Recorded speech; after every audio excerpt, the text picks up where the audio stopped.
Hello and welcome to our podcast. Hello, how are you? Today we bring a topic to you, an interesting topic. It is about assessment in education. The topics that we are going to talk today is assessment, what is assessment, how assessment works, how we can, as teachers, evaluate the students, and what's the difference between assessment, measurement, and grading. So, having this clear, I want to shoot the first question.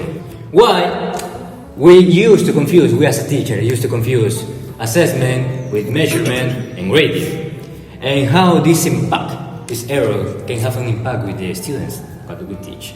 So we want to talk about it. Well, that's a really interesting question for starting this episode, I could say. I think I want to answer that. Yeah. Okay.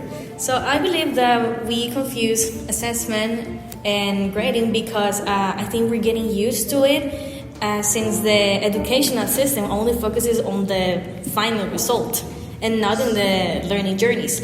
So I believe that the crucial difference between assessment and grading or measuring is that grading is only giving like a value to the students. In this case, a number, or in some schools, a letter. And we choose this grading for a specific moment. But the assessment is more like a deeper process. We collect information from the students, we analyze it, and then we give feedback so that they can keep, improving. And yeah, I guess it really helps in what the students really want to get into what we are teaching them. So the impact, in this case for grading, I think it's more like, I don't want to call it a mistake, but maybe we are doing it as a teacher, just using grading. Yes, but in this case, students may get fear or get pressure, and they are not going to want to learn because of curiosity. And also they are going to feel like we are labeling them, like categorizing them. Yes. And also they're going to think that the mistakes are just failures. And at the end, they are not going to take them as another opportunity, I think, to keep learning outside of the class.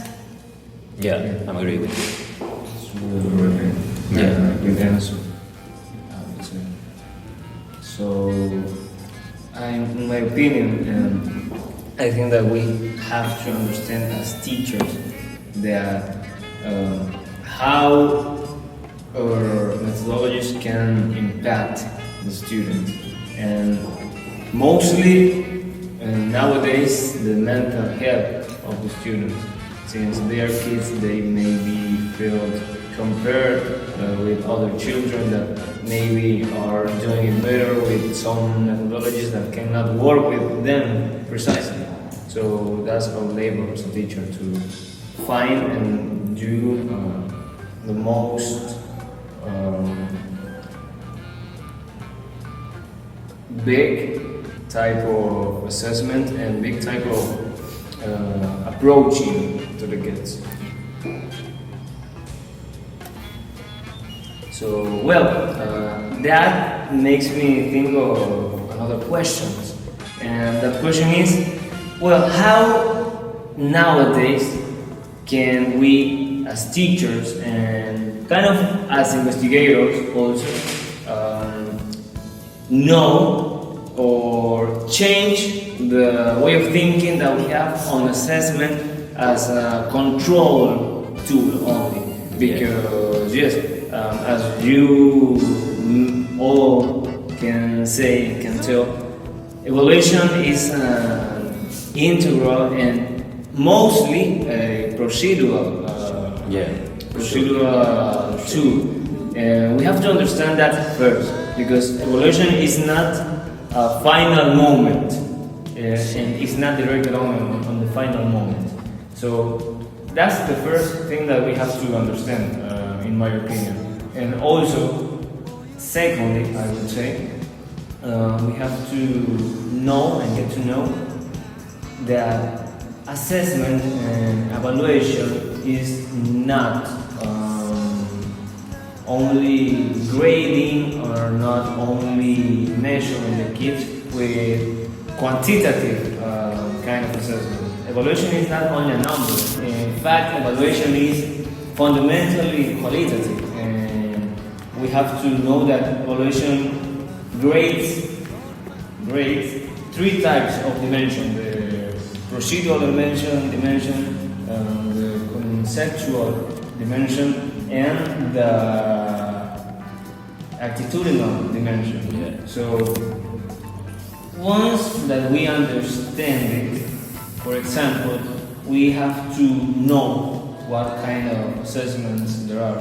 There are, depending on the time that we are assessing during the educative process and the teaching and learning process, there are three types of evaluation: the initiative, the diagnostic, the formative, that I'm going to talk especially about during my turn, and the summative, final evaluation. So the initiative, the initial evaluation, the diagnostic evaluation is very important because we as teachers get to know what level and what area of knowledge the students are when we are studying the whole learning period, not only a class, but a learning period. We'd say 10 months or semester or a year of learning.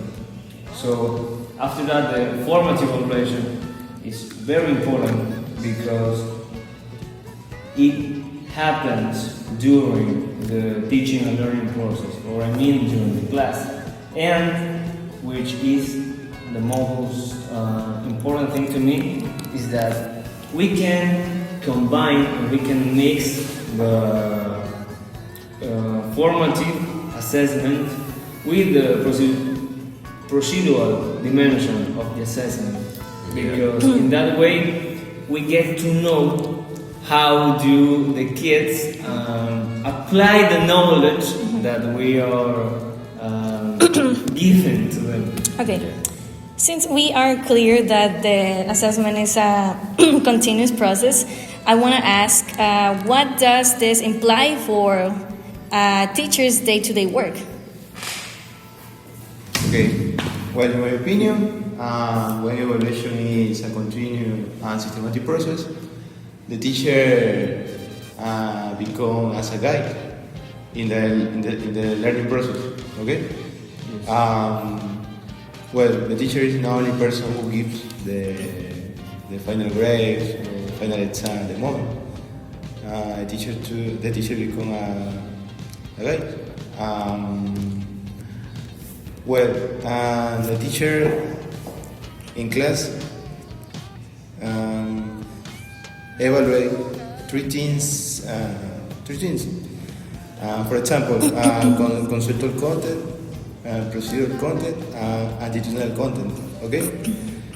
Teacher use different activities with routines to evaluate students in a complete fair way. Yeah, there is a lot of kinds of evaluation, assessment of students. Then, as my parent says, there we have the moments that we can evaluate. There is the initial. We can evaluate of an initial way, initial time moment, with a diagnostic evaluation. The main idea of a diagnostic evaluation is the teacher not grade the students. It's only to know what's the previous knowledge that the student got, the previous, everything about previous. Because the diagnostic evaluation is when the class is beginning, when the year is beginning. And it helps the teacher to know how is the knowledge of your students, in which area he should or he might work more, and like that. Then we got the continuous, that is a formative evaluation.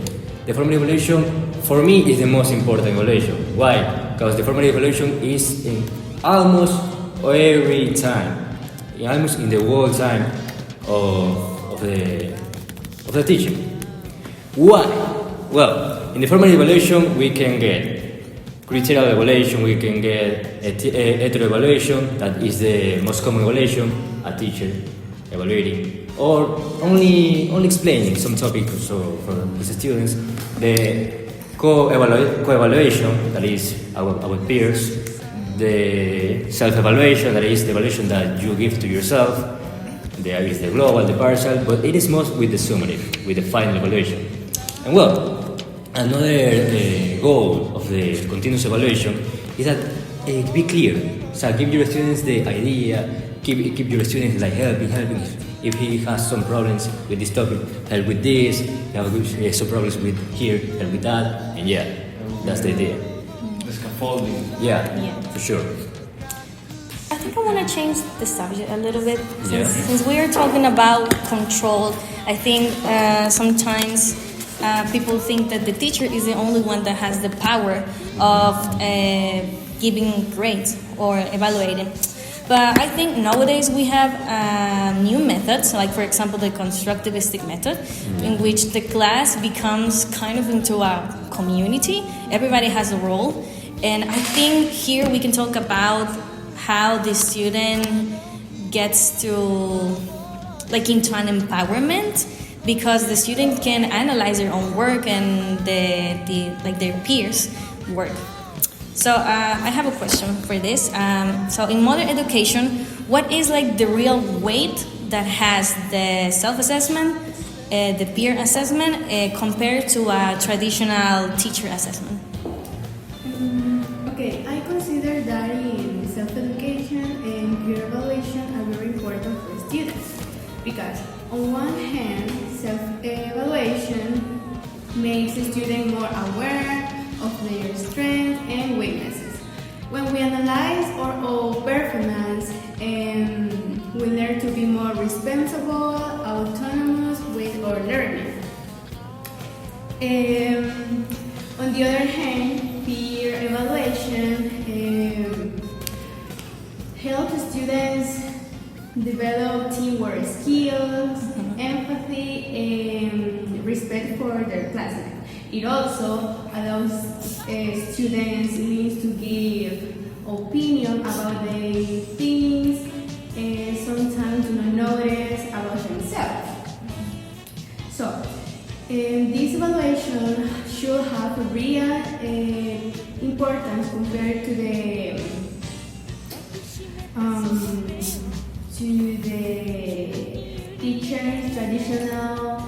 traditional teachers evaluation, because in modern education it is important the teachers guiding the learning process, but also give space to self-evaluation and peer evaluation, and to form more responsible, participate, reflective, and students caution about their learning. For example, in an English class, the teacher asks students to make an oral presentation about their daily routines. Yes, daily routines. And in self-evaluation, after the presentation, each student answers some questions. For example, did I pronounce the words well? Or did I speak with confidence? This helps the students see their strengths and weaknesses. And then in peer evaluation, two classmates listen and give respectful opinion. For example, your pronunciation was well, or you can speak louder. Yeah. This helps the student work in group, express their opinion, and help others improve. So after that, the teacher evaluating the presentation using pronunciation, grammar, and fluency. So these examples show that in modern education, not only the teacher's grade is important, because students also need to participate and think about their learning. Yeah. That's really interesting. It's nice that nowadays we have more ways to evaluate the student, not only Yeah. the evaluation. Now podcast, this is new The co-evaluation, the self-evaluation is nice. Yeah. I like it. Yes, that has to be a lot with constructivism, but more than that, with the social cultural model, Yeah. that the scaffolding principle, in which the persons who are involved in the teaching learning process can help each other Yeah. to Yeah. build knowledge, I would say. Yeah. But I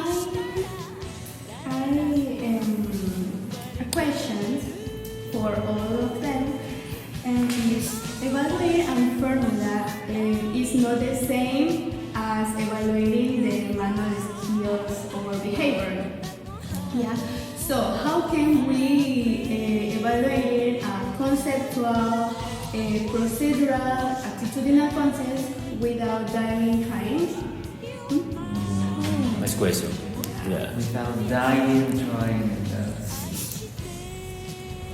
That's funny, and that's also a very valid question, because, well, let's say that we have to know that we are not evaluating machines, we are evaluating human beings, and all human beings have different dimensions, such as the personal dimension, such as we could even say the spiritual dimension. And as the same way, assessment has its dimensions. You say the conceptual, the procedural, and the attitudinal dimensions and contents also. Yes. So, in my opinion, we have to make a general overview on how all the students are working with our methodologies. For example, we have to know, and that's why diagnostical test and this kind of assessment is so important, because we as teachers get to know where is our start point with them.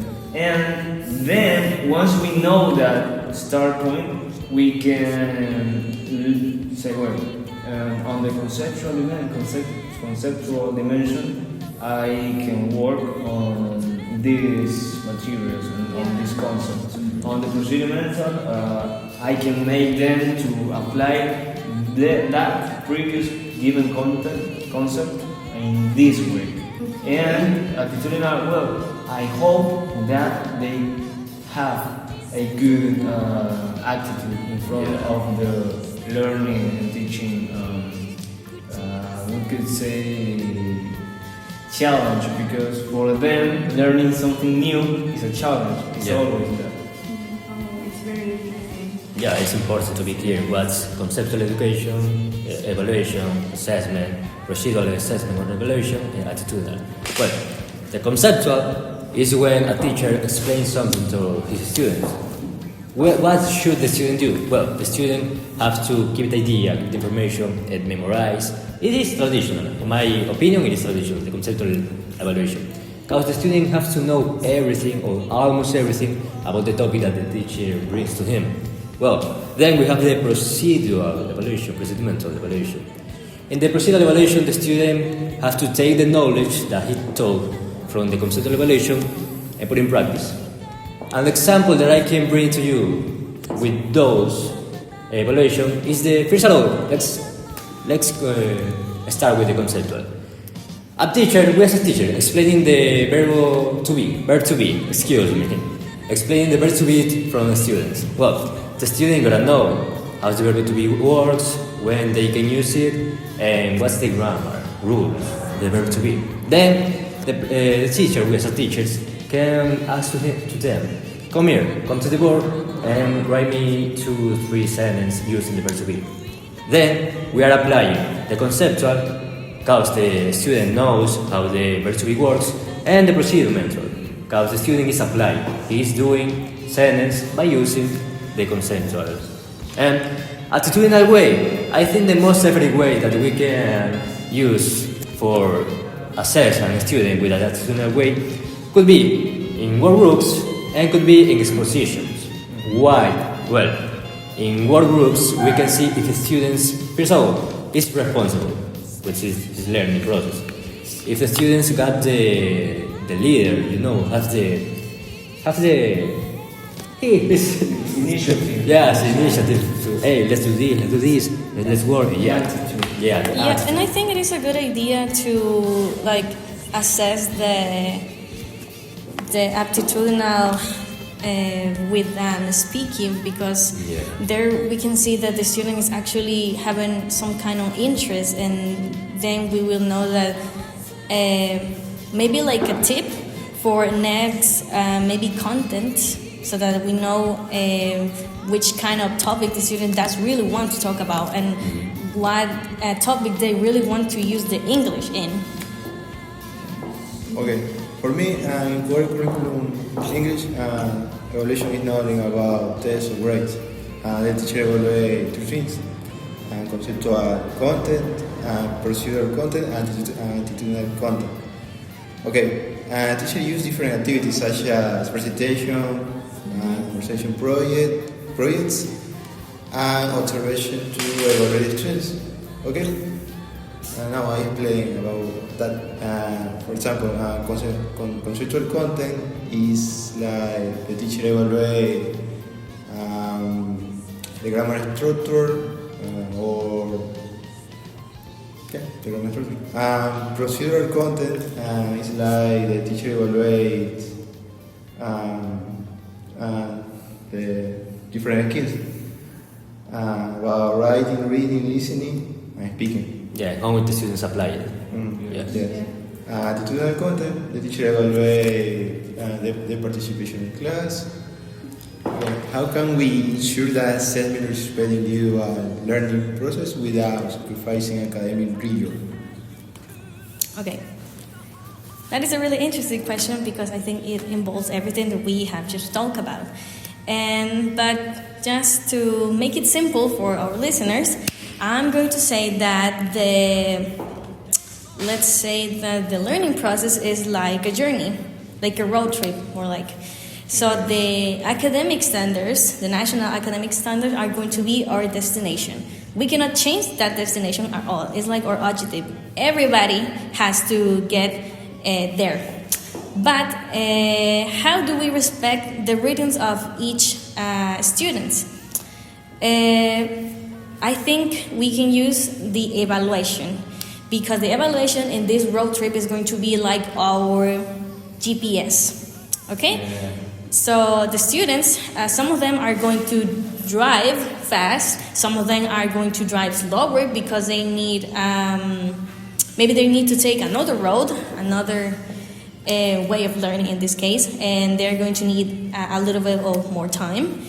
And I want to connect with the grading topic that I talk about, because if we, in this case, if we use grading, what the students are going to get at the end of the trip is, for example, I don't know, you are late, then you get a 5, and that's not the kind of response that a student will want to have. So with the evaluation, in this case, or GPS, the students are going to have more options.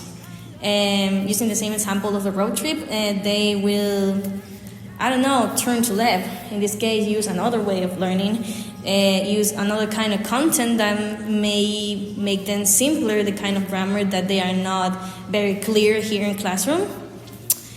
And yeah, I think at the end, what we want is that all the students get to the same destination, in this case, the class objective, but we respect the individual, I think, skills by giving them the options. I like the way that you explain it. I really like it. I think that Yeah. the cooperation of the learning with a road trip is very, very Yeah. assertive. Yeah. That's really good. So that would be all for today's episode. Yeah. So thank you so much for listening to us. We love you. We hope that you have a great day. Thank you for hearing us. And we hope to be here on another episode very soon. Yeah. Maybe not sooner, maybe never. So we With we another will see topic. that. Give us some likes, share it with your friends, and subscribe. If you like, Yeah, if you Thank like you. it. Bye. Bye. That's all.